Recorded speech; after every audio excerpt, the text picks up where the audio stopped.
ฤ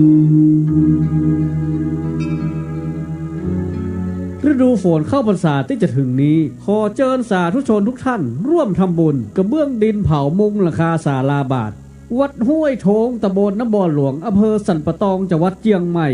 แผ่นละ3 บาททางวัดต้องการ 14,800 แผ่นร่วมทำบุญได้ที่ธนาคารกสิกรไทยเลขที่บัญชี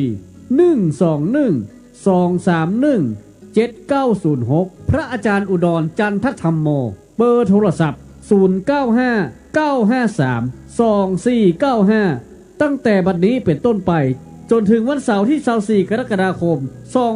2564ตรงกับวันเข้าพรรษาเวลาบ่าย 3 โมงเป็นต้นไปเริ่มทำพิธีถวายหรือสะดวกทำบุญที่วัดด้วยตัวเองเชิญกราบขอพรพระนอนดวงดีศักดิ์สิทธิ์อายุ300 กว่าปีเพื่อเป็นสิริมงคลแก่ท่านและครอบครัว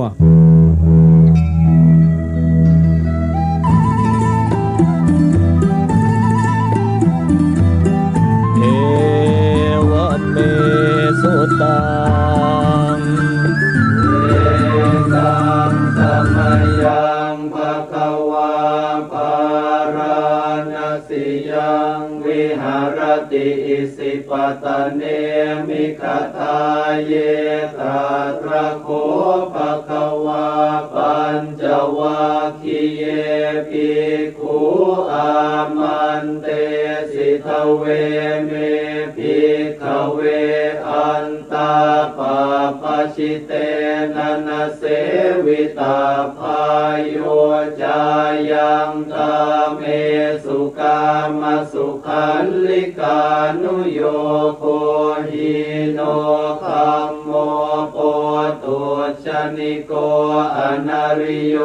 อนาตสันหิโตโยจายังอัตตกิลมัฏฐานุโยโคทุกโขอนาริโยอนาตสันหิโตเอเตเตภิกขเวอุโคอันเตอนุปคัมมมาชิมาปฏิปทาตถาคเตนะอภิสัมพุทธาจักขุกรณียานกรณีอุปสมัยอภิญญายสัมพุทธายนิพพานายสังวัตติกตมาจะสาภิกขเวมาชิมาปฏิปทาตถาคเตนะอภิสัมพุทธาจักขุกรณียานกรณีอุปสมัยอภิญญายสัมพุทธายนิพพานายสังวัตติอายเมวะอริโยอัตถังคิโกมาโคสัยยติทังสัมมาทิฏฐิสัมมาสังกัปโปสัมมาวาจาสัมมากัมมันโตสัมมาอาชีโวสัมมาวายาโมสัมมาสติสัมมาสมาธิอายังโคสาภิกขเวมาชิมาปฏิปทาตถาคเตนะอภิสัมพุทธาจักขุกรณียานกรณีอุปสมัยอภิญญายสัมพุทธายนิพพานายสังวัตติอิทังโคปนะภิกขเวทุกขังอริยสัจจังชาติปิทุกขาชราปิทุกขามรณะปิทุกขังโสกปริเทวทุกขโทมนัสสุปายาสาปิทุกขาอาปิเยหิสัมปโยโคทุกโขปิเยหิวิปโยโคทุกโขยัมปิชังนลป ติตัมปิทุกขังสังขิตเตนะปัญจุปาทานาขันธาทุกขาอิทังโคปนะภิกขเวทุกขสมุทัยโยอริยสัจจังญายังตัณหาโปโนภวิกานันทิราคะสหคตาตาตระตาตราภินันทินิสัยยติทังกามตัณหาภวตัณหาวิภวตัณหาอิทังโคปนะภิกขเวทุกขนิโรโธอริยสัจจังโยตัสสะเยวตัณหายาเสสวิราคนิโรโธจาโคปฏินิสสะโคโมติอนาลโยอิทังโคปนะภิกขเวทุกขนิโรธคามินีปฏิปทาอริยสัจจังอายเมวะอริโยอัตถังกิโกมาโคสัยยติทังสัมมาทิฏฐิสัมมาสังกัปโปสัมมาวาจาสัมมากัมมันโตสัมมาอาชีโวสัมมาวายาโมสัมมาสติสัมมาสมาธิอิทังทุกขังอริยสัจจันติเมภิกขเวปุเพอนันโนสุเตสุธรรมเมสุจักขุงอุทปปาทิญาณังอุทปปาทิปัญญาอุทปปาทิวิชชาอุทปปาทิอาโลโกอุทปปาทิตังโคปนิทังทุกขังอริยสัจจังปริญญายันติเมภิกขเวปุเพอนันโนสุเตสุธรรมเมสุจักขุงอุทปปาทิญาณังอุทปปาทิปัญญาอุทปปาทิวิชชาอุทปปาทิอาโลโกอุทปปาทิตังโคปนิทังทุกขังอริยสัจจังปริญญาตันติเมภิกขเวปุเพอนันโนสุเตสุธรรมเม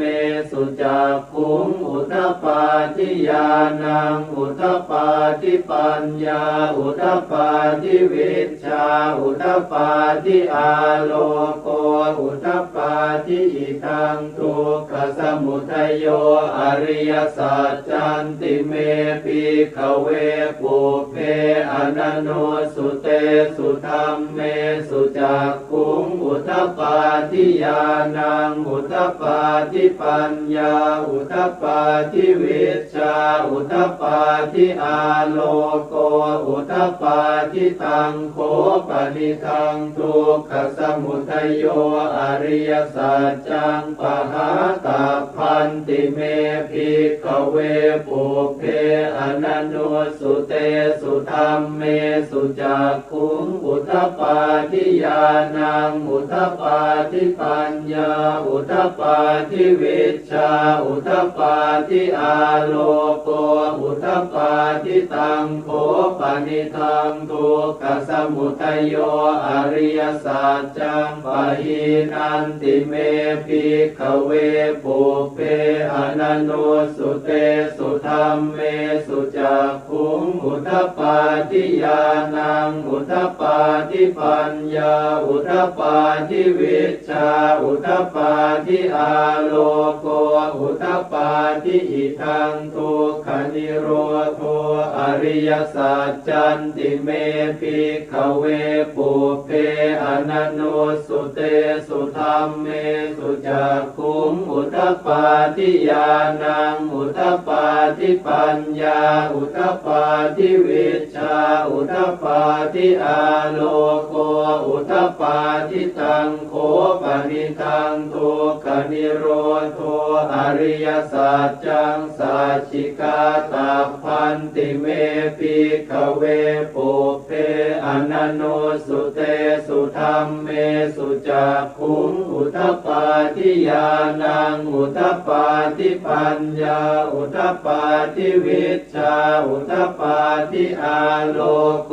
อุทปปาทิตังโฆปนิทังทุกขนิโรธอริยสัจจังสัจจิกตันติเมภิกขเวปุเพอนันโนสุเตสุธัมเมสุจักขุงอุทธปาทิญาณังอุทธปาทิปัญญาอุทธปาทิวิชชาอุทธปาทิอาโลโก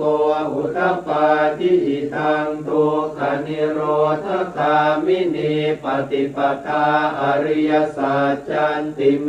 ภิกขเวปุเพอนันโนสุเตสุธัมเมสุจักขุงอุทธปาทิญาณังอุทธปาทิปัญญาอุทธปาทิวิชชาอุทธปาทิอาโลโกอุทธปาทิตังโฆปนิทังทุกขนิโรธคามินีปฏิปทาอริยสัจจังภาเวตาพันติเมภิกขเวปุเพอนันโนสุเตสุธัมเมสุจักขุงอุทธปาทิญาณังอุทธปาทิปัญญาอุทธปาทิวิชชาอุทธปาทิอาโลโกอุทธปาทิตังโฆ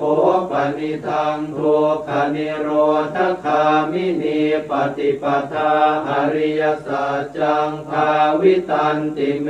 ภิกขเวปุเพอนันโนสุเตสุธัมเมสุจักขุงอุทธปาทิญาณังอุทธปาทิปัญญาอุทธปาทิวิชชาอุทธปาทิอาโลโกอุทธปาทิยาวกีวันจะเมภิกขเวอิเมสุจตุสุอริยสัจเจสุเอวันติปริวัตตังทวาทสาการังยถาภูตังญาณทัสสนังนสุวิสุทธังอโหสิเนวตาวาหังภิกขเวสเทวเกโลเกสมาระเกสพรหมเกสสมณพรหมนิยาปชายสเทวมนุสายอนุตตรังสัมมาสัมโพธิงอภิสัมพุทโธปัจจัญญาสิงยโตจะโคเมภิกขเวอิเมสุจตุสุอริยสัจเจสุเอวันติปริวัตตังทวาทสาการังยถาภูตังญาณทัสสนังสุวิสุทธังอโหสิอัฏฐาหังภิกขเวสเทวเกโลเกสมาระเกสพรหมเกสสมณพรหมนิยาปชายสเทวมนุสายอนุตตรังสัมมาสัมโพธิงอภิสัมพุทโธปัจจัญญาสิงญาณัญจปนเมทัสสนังอุทธปาทิอกุปปาเมวิมุตติอายมันติมาชาตินาติธานิปุนาภโวติอิธรรมโวจะภควาอัตตมนาปัญจวัคคียาภิกขุภควโตภาสิตังอภินันทุงอิมาสมิงจะปนวัยยาการณาสมิงพันยมาเนอายาสมโตโกนทัญญาสวิรชังวิตมลังธรรมจากขุงอุทธปาทิยังกินจิสมุทัยธรรมังสัพพันตังนิโรธธรรมันติภวันติเตจะภควตาธรรมจากเกภูมิมาเทวาสัทธมโนสาเวสุงเอตัมภควตาภาราณสิยังอิสิปตเนมิคทาเยอนุตตรังธรรมจากกังปวัตติตังอาปฏิวัติยังสมเนนวาพรหมเนนวาเอเวนวามาเรนวาพรหมุนาวาเกณจิวาโลกัสสมินติ ภูมานังเอวานังสัทธังสุตวาจาตุมหาราชิกาเทวาสัตตมโนสาเวสุงจาตุมหาราชิกานังเทวานังสัทธังสุตวาตาวติงสาเทวาสัตตมโนสาเวสุงตาวติงสานังเทวานังสัทธังสุตวายามาเทวาสัตตมโนสาเวสุงยามานังเทวานังสัทธังสุตวาตุสิตาเทวาสัตตมโนสาเวสุงตุสิตานังเทวานังสัทธังสุตวานิมมานรติเทวาสัตตมโนสาเวสุงนิมมานรตินังเทวานังสัทธังสุตวาปรนิมมิตวสวัตติเทวาสัตตมโนสาเวสุงปรนิมมิตวสวัตตินังเทวานังสัทธังสุตวาพระมกายิกาเทวาสัตตมโนสาเวสุงเอตัมภควตาภาราณสิยังอิสิปตเนมิกทาเยอนุตตรังธรรมจักกังปวัตติตังอาปฏิวัติยังสัมมเนนวาพระมเนนวาเทเวนวามาเรนวาพระมุนาวาเกณจิวาโลกัสสมินติอิติหเตนะคะเนนะเตนะโมโหเตนะยาวะพระมโลกาสัตโตอาภูคาจิอายัญจัตสสหัสสีโลกธาตุสังกัมปิสัมปะกัมปิสัมปะเวทิอาปมาโนจะโอลาโลโอภาโสโลเกปาตุระโหสิอติกัมเมวะเทวานังเทวานุภาวังอัตโคภควาอุทานังอุทานเนสิอัญญาสิวัตโพโกนทันโยอัญญาสิวัตโพโกนทันโยติติทังอายสมโตโกนทันยาสอัญญาโกนทันโยตเววนามังอาโหสิติ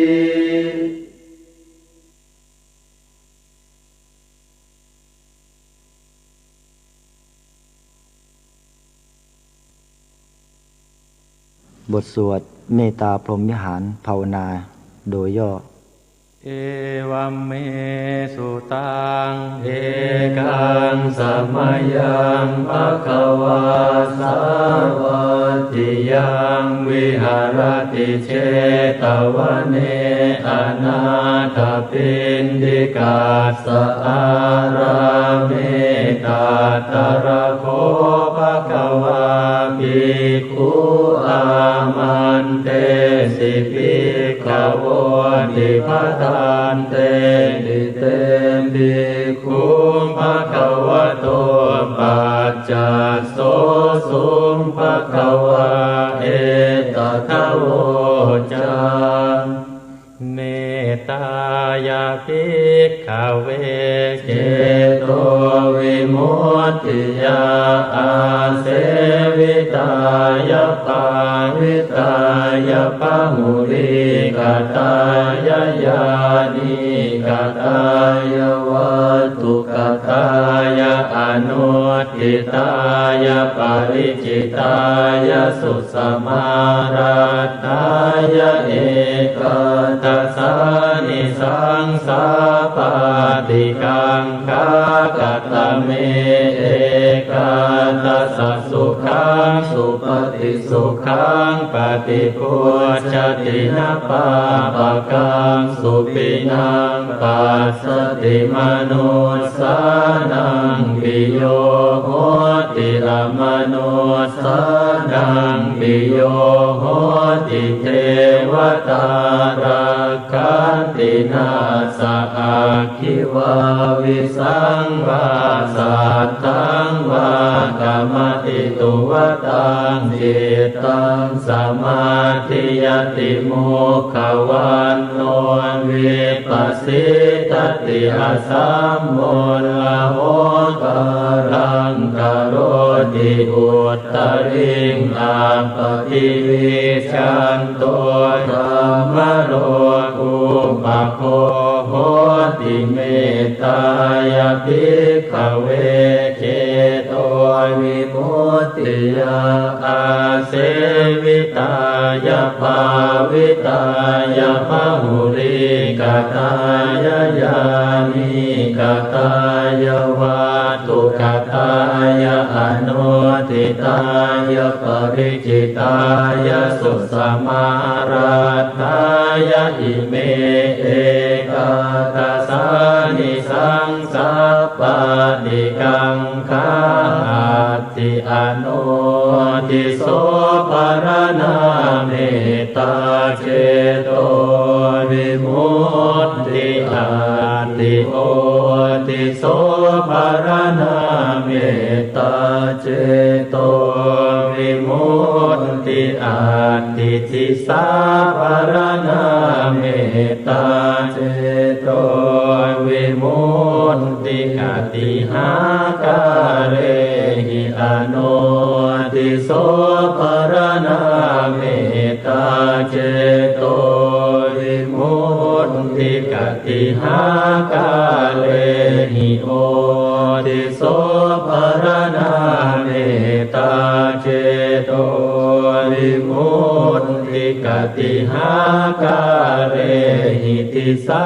ภรณาเมตตาเจโตวิมุตติปัญจหากาเรหิอนุทิโสภรณาเมตตาเจโตวิมุตติสัตตหากาเรหิโอติโสภรณาเมตตาเจโตวิมุตติทัสสะหากาเรหิติสาภรณาเมตตาเจโตวิมุตติกัตตเมหิปัญจหากาเรหิอนุ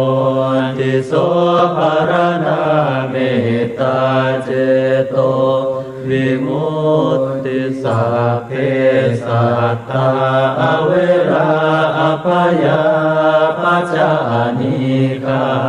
สุขีอัตตานังปริหารันตุสัพเพปานาอเวราอภยาปัจจานิกา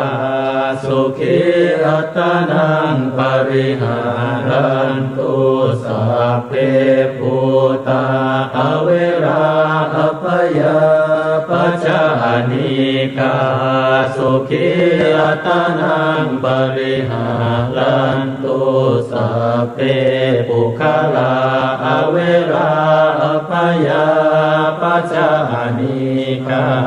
สุขีอัตตานังปริหารันตุสัพเพอัตตภาวะปริยาปันนาอเวราอภยาปัจจานิกาสุขีอัตตานังปริหารันตุอิเมหิปัญจหากาเรหิอนุทิโสภรณาเมตตาเจโตวิ มุตติกัตตเมหิสัตตหากาเรหิโอติโสปรณาเมตตาเจโตวิมุตติสัพพาอิติโยอเวราอัปปยาปัจจานิกาสุขีอัตตานังปริหารันตุสัพเพปุริสาอเวราอัปปยาปัจจานิกาสุขีอัตตานังปริหารันตุสัพเพอริยาอเวราอัปปยาปัจจานิกาสุขีอัตตานังปริหารันตุสัพเพอนาริยาอเวราอัปปยา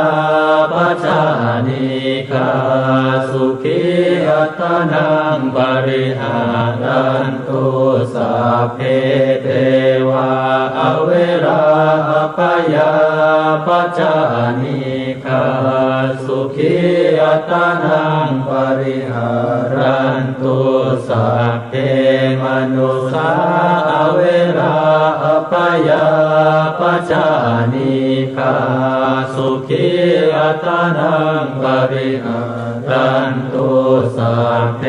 วินิปาติกาอเวราอัปปยาปัจจานิกา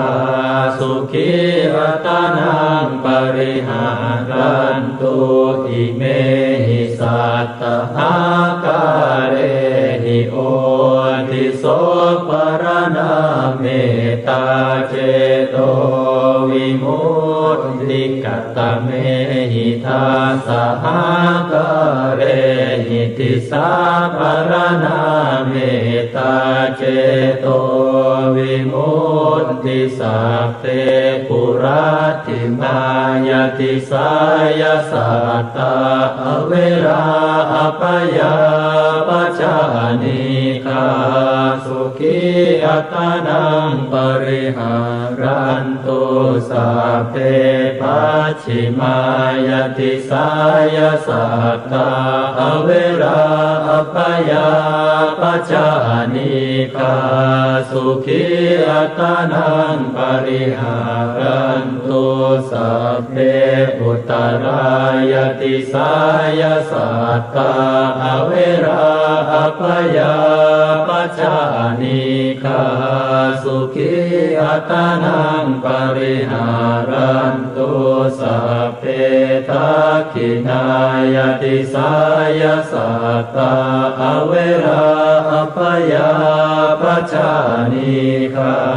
สุขีอัตตานังปริหารันตุสัพเพปุราติมายาอนุติสายสัตตาอเวราอัปปยาปัจจานิกาสุขีอัตตานังปริหารันตุสัพเพปัจฉิมายาอนุติสายสัตตาอเวราอัปปยาปัจจานิกาสุขีอัตตานังปริหารันตุสัพเพอุตตรายาอนุติสายสัตตาอเวราอัปปยาปัจจานิกาสุขีอัตตานังปริหารันตุสัพเพทักขินายาอนุติสายสัตตาอเวราอัปปยาปัจจานิกาสุขีอัตตานังปริหารันตุสัพเพเหติมายติสายสัตตาอเวราอัปปยาปัจจานิกาสุขีอัตตานังปริหารันตุสัพเพอุปริมายติสายสัตตาอเวราอัปปยาปัจจานิกาสุขีอัตตานังปริหารันตุ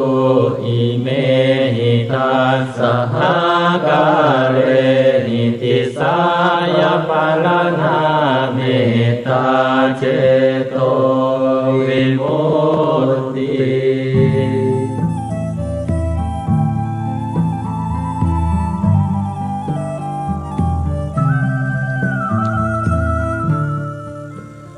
ลุกเจ้าตื่นตัวเจ้าบัวกับหันเนื่องนาพังพร้อมลุกควายบ่อตันหนตางกีดก้อมก้าตัวบ่อต้อมปุ่นอายจุงเก่งเข้าไว้อย่าไปฮื้อขวายต่อหน้าสบายจำไว้เน้อเจ้าจำไว้เน้อเจ้า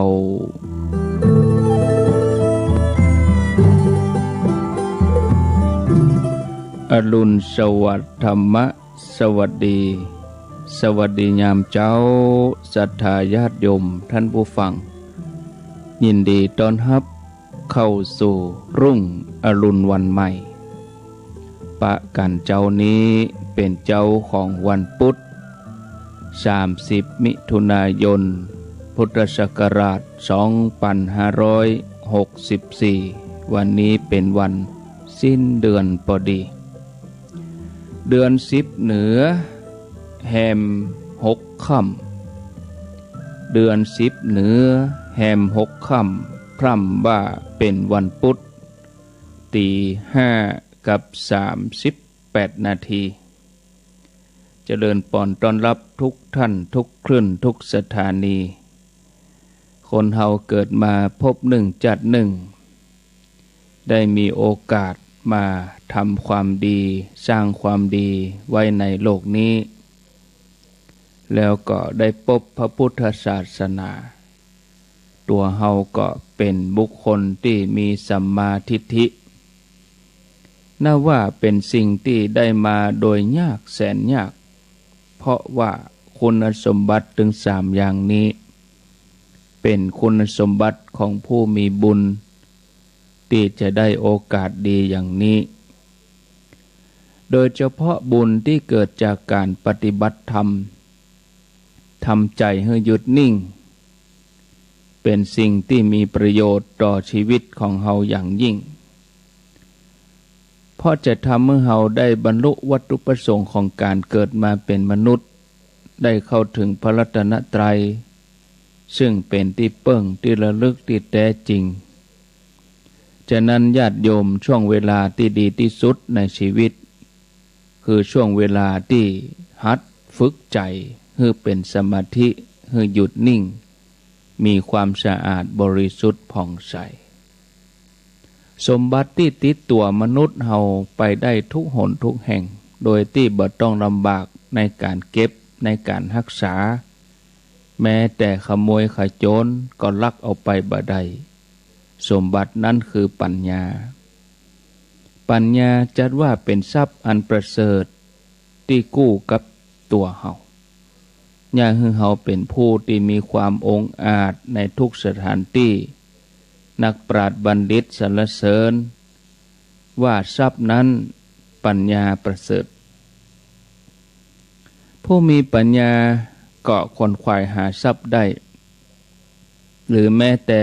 เวลาตกอยู่ในภาวะวิกฤตก็สามารถพลิกผันชีวิตให้ประสบความสำเร็จได้คนที่มีปัญญาเปิ้นจะพอหันโอกาสในทุกปัญหาแต่ผู้ที่ขาดปัญญาพอหันปัญหาในทุกโอกาสแม้แต่จะมีทรัพย์สมบัติอยู่ในการครอบครองบำเพ็ญบรรณาก็เสี่ยงไปหายไปนำทุกข์นำโทษมาสู่ตนพระองค์ตรัสสอนว่าถ้าใครมีแก้วรัตนะติดตัวก็ให้ขวนขวายศึกษาหาความรู้ให้นักเพราะความรู้คือคลังสมบัติที่จะนำออกมาใจเมื่อใดก็ได้แล้วจะใจอย่างใดก็บ่หมดยิ่งใจก็ยิ่งเพิ่มขึ้นเหมือนมีดที่ฝึกในการที่จะฝนในการที่จะลับให้มันคมหากเป็นการศึกษาทางโลก พ่อแม่ก็ควรเอาใจใส่เสาะหาครูดีๆโรงเรียนดีๆให้ลูกได้รับการศึกษาส่วนที่เป็นนักศึกษาชีวิตยังบ่ต้องรับผิดชอบกิจการงานอะไรอย่างนักก็ควรจะรู้จักทำหน้าที่ตัวเองให้สมบูรณ์ว่าเฮามีหน้าที่ที่จะศึกษาหาความรู้ให้แตกฉานต้องหมั่นเข้าหาครู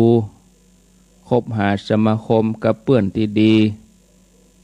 จะได้ช่วยประคับประคองให้ไปถึงฝั่งบ่ามัวแอวเที่ยวเตะทะเลทลาย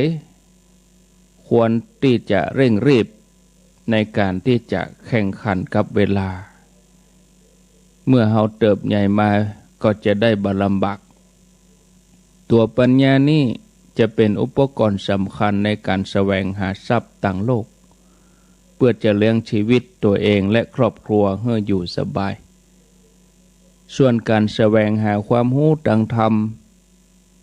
เฮาควรหาโอกาสที่จะฟังธรรมนอกจากที่เฮาฟังตามวิทยุเฮาก็เสาะแสวงหาไปหาครูบาอาจารย์เฮาบ่สะดวกไปวัดเฮาก็เปิดวิทยุฟังเพราะจะทำให้เฮาได้ความรู้ในสิ่งที่เฮายังบ่ได้รู้เตื้อหรือว่าสิ่งที่เฮารู้แล้วเฮาก็จะได้เข้าใจลึกซึ้งยิ่งขึ้นไปคลายความสงสัยที่คำอกคำใจเมินแล้วก็การฟังธรรมนี่เป็นการทำความหันของเฮาให้ถูกต้องโดยเฉพาะคำสอนทางด้านพระพุทธศาสนาเป็นความรู้ที่บริสุทธิ์เกิดจากใจก็เลยได้นำมาถ่ายทอดให้ญาติโยมเขาทั้งหลายได้ยินได้ฟังสุดสังละพะเตปัญญังการฟังดีๆก็จะได้ปัญญาจิตของผู้ฟังนั่นจะผ่องใสจะเพิ่มพูนศรัทธาทรัพย์คือศีลคือหิริคือสุตตะจาคะแล้วก็ปัญญานั่นหมายถึงทรัพย์ทั้งเจ็ดอย่างที่จะติดตัวเฮาไปทุกหนทุกแห่งอย่างคือเฮาบ่ต้องได้ตกตะกรรมลำบากเฮาจะต้องบ่ตกไปในทางที่เสื่อมสิ่งเหล่านี้จะเกื้อหนุนให้เฮาไปสู่สุคติเมื่อบุญบารมีเฮาเต็มเปี่ยมก็จะยังเฮาได้บรรลุมรรคผลพระนิพพานศรัทธาญาติโยมท่านสาธุชนท่านผู้ฟังทั้งหลายก็เพียรที่จะประพฤติปฏิบัติทำไปเรื่อยๆทำไปเจียทำไปใจอย่างการที่ได้ฟังธรรมการที่ได้ฟังเทศน์ครูบาอาจารย์เปิ่นเอามามาบอกธรรมะข้อไหนอันใดก็เพียรที่จะประพฤติปฏิบัติ5:44 นาทีจะแจ้งญาติโยมเพิ่มเติมตั้งแต่เดือนกรกฎาคมก็คือตั้งแต่วันพุธเป็นต้นไปวันนี้วันที่30 มิถุนายนเนาะตั้งแต่วันพุธเป็นต้นไปก็จะมีสถานีวิทยุรับสัญญาณลิงก์รายการธรรมะเพิ่มเติมแถม2คลื่น2สถานีช่วงเวลาเมื่อคืนทุกวัน7 วัน2 ทุ่มถึง4 ทุ่มได้แก่สถานีวิทยุการะเกดเรดิโออำเภอเมืองแป้ FM 89.75 อยู่ที่บ้านตุ่งโฮ่งอำเภอเมืองแป้จังหวัดแป้สถานีที่2 FM 106.25 สัมพันธ์เรดิโออำเภอเจียงแสนจังหวัดเจียงไฮ้ก็เริ่มวันที่1 กรกฎาคม 2564 โดยทีมงานของคุณดารุณีอันนี้เมื่อคืนเนาะแล้วก็ตั้งแต่เดือนกรกฎาไปนี่ก็อาตมาภาพจะเข้ารายการทุกวันพุธเนี่ยจะเข้ารายการทุกวันพุธสุดปี 2564 เนี่ยปีหน้าก็ก้อยว่าทำกรรมเนาะอันนี้รายการเมื่อคืนเนื่องจากว่าสถานีเปิ้น ฮับรายการใหม่เปิ้นสถานีเปิ้นฮับใหม่เขาก็ประคับประคองเวลาช่วงเมื่อเจ้านี้ก็มีอยู่18-19สถานีบรรทุกเรดิโอ 89.50 คลื่นธรรมะของชุมชนวัดห้วยตองซัก 98.75 เวียงป่าเป้าเรดิโอ 90.0 คณะสงฆ์อำเภอฝาง FM 100.25 มนเสียงธรรมวัดบุพาราม 106.25 คนเมืองลี้ 103.75 เสียงธรรมจากวัดจันทร์ 103.50 วิทยุชุมชนคนนาน้อย 91.50 สีคำเรดิโออำเภอเวียงสาจังหวัดน่าน 92.50 เสียงใสเรดิโออำเภอต้าวังผา 100.75 วิทยุชุมชนคนเหนือเขื่อนอำเภอฮอด 90.75 น่านฟ้าเรดิโอ 101.75 แดนดินถิ่นล้านนา 103.50 ล้านนาเรดิโออำเภอศพปราบจังหวัดลำปาง 95.75 สถานีวิทยุพระพุทธศาสนาการศึกษาและวัฒนธรรมวัดฝ่ายหิน 104.50 อาร์เรดิโอเน็ตเวิร์ก FM 103.0 วิทยาลัยสารพัดช่างลำปางอาร์เรดิโอเน็ตเวิร์ก 99.50 วิทยาลัยเทคโนโลยีการจัดการกฟผ.แม่เมาะลำปางอนุโมทนาด้วยทุกคลื่นทุกสถานีตลอดจนถึงท่านผู้ฟังที่รับฟังผ่านระบบอินเทอร์เน็ตออนไลน์ด้วยบ่ว่าจะเป็นช่องทางใดฟังออนไลน์ฟังอินเทอร์เน็ตฟัง YouTube วัดฝ่ายหินก็ขออนุโมทนาบุญด้วยเหลียวพอเวลาแล้วก็หันว่าพอสมควรได้อุธรรมะก็จะเป็นอย่างนี้ญาติโยมทุกวันจันทร์ถึงศุกร์เกินชั่วโมงแรกเขาก็มาสวดธรรมจักรปวัตนสูตรแล้วก็ได้สวดเมตตาใหญ่เวลาประมาณ 5:35 นาทีก็มาฟังธรรมะกันเล็กน้อยวันนี้ 6 โมงวันพุธก็ฟังท่านพระครูวิจิตรศิลาภรณ์วัดวังสิงห์คำส่วนเบิดเมื่อคืนกันและการกับปกติแต่ละที่แต่ละแห่งศรัทธาญาติโยมท่านสาธุชนท่านทั้งหลายแต่มาภาพก็มีรายการไม่พี่เมื่อวันอยู่แล้วแต่ว่านิ่มได้เข้ารายการวันการก็เป็นท่านชัยวัฒน์วันนี้อาตมาจะเข้ารายการเวลาบ่าย 3ส่วนเมื่อคืนเบิดก็เป็นครูบาอาจารย์รูปอื่นไปศรัทธาญาติโยมวันนี้ตี 3ท่านธนอาจเปิ้นติดภารกิจปฏิบัติธรรมเปิ้นเรียนหนังสือเนาะเรียนหนังสือที่วิทยาลัยสงฆ์ละปูนก็ติดภารกิจบ่ได้เข้ารายการบ่สะดวกเลยถวายเวลาคืนอาตมาก็คือตุลุงท่านชัยวัฒน์เปิ้นแตนถ้าอาตมาจัดลวดเมาคนเดียวตี 3มานี่ก็คงจะบ่ไหวเพราะต้องรับผิดชอบในช่วงตี 5นี่แถมนะอันนี้ญาติโยมให้เข้าใจสำหรับที่แดนดินถิ่นล้านนานั้นเพื่อก็ปรับปรุง2 วันประเด็นนี้ก็ออกปกติละเนื่องจากว่าเปิ้นเอาเครื่องส่งไปตรวจตอนนี้ก็ดีละญาติโยมก็แปดฮอดโทรหาวิทยุดับไปวันเดียวเนี่ยโหเดือดร้อนถ้าวิทยุดังนี่ญาติโยมจะเงียบถ้าวิทยุดับนี่ญาติโยมก็จะเดือดโทรฮะเป็นยังไงเนี่ยบ่ได้ยินเนี่ยแปลงเสียงอ้อยๆเห็นนะนี่แม่บ่ได้ยิน2 วันแล้วบ่ม่วนน่ะทุกเจ้ามีไหนเหี้ยบางทีที่สาเหตุบอกบางทีญาติโยมเขาก็บ่ได้ใส่ใจฟังบางทีบอกไปก็บ่ได้ใส่ใจฟังถึงเวลาวิทยุดับมันดับเป็นหยังบ่ฮู้คำตอบโทรหาตนนั้นตนนี้เปิ้นก็บ่ฮู้โทรหาเปิ้นบ่ฮู้นะโยมนะเวลาวิทยุดับแล้วเฮาไปโทรหาพระคุณเจ้านะเปิ้นบ่ฮู้เปิ้นก็ไปฮู้ใดๆเปิ้นก็อยู่วัดเปิ้นนะวิทยุดับเป็นหยังอาตมาก็ไม่รู้เพิ่นจะไปฮู้จะได้โยมเพิ่นก็จัดของเพิ่นซะกะที่ไหนออกที่ไหนบ่ออกเพิ่นบ่ฮู้ญาติโยมเขาบ่ฮู้เฮาก็เป็นหยังเฮาบ่ได้ยินวัน2 วันวันที่3ก็คงจะได้ยินเฮาก็พอใจของเฮาหั่นกะบางทีโทรมาถามได้รับคำตอบแล้วก็แล้วใจคนเฒ่านะเป็นใหญ่มันดังก็มันดับ นี่อย่างมันดับมันบ่ดัง เดี๋ยวได้คำตอบตัวเนี้ยทีนี้เขาไปเสาะคำตอบเขาก็ได้คำตอบอย่างเงี้ยก็ไฟฟ้ามันดับไก่แม่ไฟฟ้ามันดับกะอินเทอร์เน็ตมันรุดก็คำตอบเหล่านี้เขาก็สามารถสันนิษฐานได้เองมันก็วนอยู่เนี้ยไม่อย่างมันดับไปก็มันดับเพราะมันบ่ดังนี่อย่างมันบ่ดังท่านก็เพราะมันดับไม่หยังก็มันบ่ดัง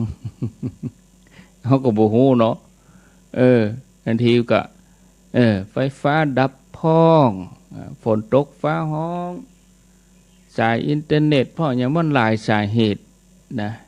ทำให้สถานีดับไปนี่คนเฒ่าเพิ่นว่าเข้าใจเพิ่นก็ถามละอ่อนถามลูกหลานเป็นได้นะอุ้ยบ่ได้ยินวิทยุดับไปหรอบ่ได้รับคำตอบก็เอาเสาะคำตอบคนเดียวแล้วกันโทรหาครูบาอาจารย์ตนนั้นตนนี้โทรถามตัวนั้นก็บ่ฮู้ถามตัวนี้ก็บ่ฮู้เพิ่นจะไปฮู้ได้วิทยุดับโยมนะเพราะว่าพระคุณเจ้าเพิ่นบ่ใช่เจ้าของสถานีหรอกอีกอย่างหนึ่งเฮาก็ควรจะมีเบอร์เจ้าของสถานีไว้เมื่อวันน่ะเฮาจะไปเอาแต่ฟังธรรมะอย่างเดียวเอาควรจะฟังรายการเมื่อวันรายการเมื่อวันเฮาก็พกฟังเปิ้นบอกเบอร์โทรอะไรอย่างเฮาก็จดเบอร์ไว้วิทยุดับไปเฮาก็โทรเข้าสถานีเปิ้นหันเป็นได้หาสถานีดับไปเนาะรายการธรรมะหายไปไหนหาอีกอันที่เฮาโทรหาพระคุณเจ้านี่เปิ้นบ่ฮู้เรื่องแล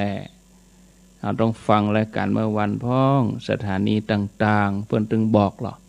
เปิ้นถึงบอกเบอร์ของเปิ้นในสถานีเปิ้นนั่นหรอนะ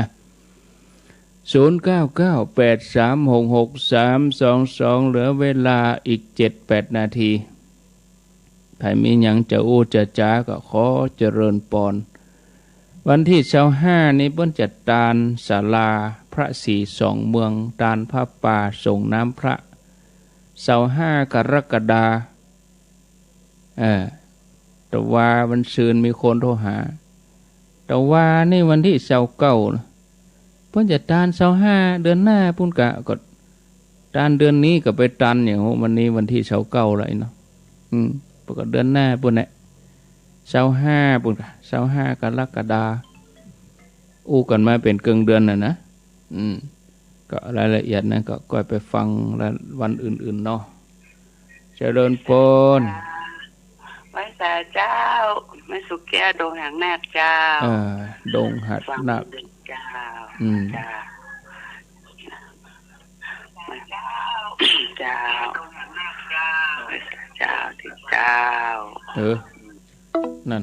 ได้กับเจ้ากับวิทยุแม่0998366322อันนี้เพิ่นอยู่ดงหัดนาคสายใต้บ้านอุยลาบ้านดงหัดนาคนี่นะพุทธนิมิตเต้นดอกไม้ดงหัดนาคไหว้สาเจ้าจากที่ไหนโทรจากไหนไม่กองคำหลังทกสเจ้าเมืองลี้เนาะเจ้าทกสเมืองลี้ว่าจะได้วันนี้แม่กองคำวันนี้ฝนก็บัดตกแล้วบัดตกฝนทิ้งช่วงเป็นเกิงเดือนมาแล้วเหรอเจ้าฝนทิ้งช่วงมันตกเขาก็จมเฮเปิ้นบัดตกเขาก็จมเฮเปิ้นมนุษย์นี่เนาะฝนก็ตกนักแต่นักว่าเนี่ยท่านนี่โตพบได้ไปไหนฝนบัดตกก็ถามหาฝนทิ้งช่วงโมทนาเนอไว้สาเอาใจยากมนุษย์นี่เนาะเป็นไปตามธรรมชาติเท่านั้น0998366322เจริญปอ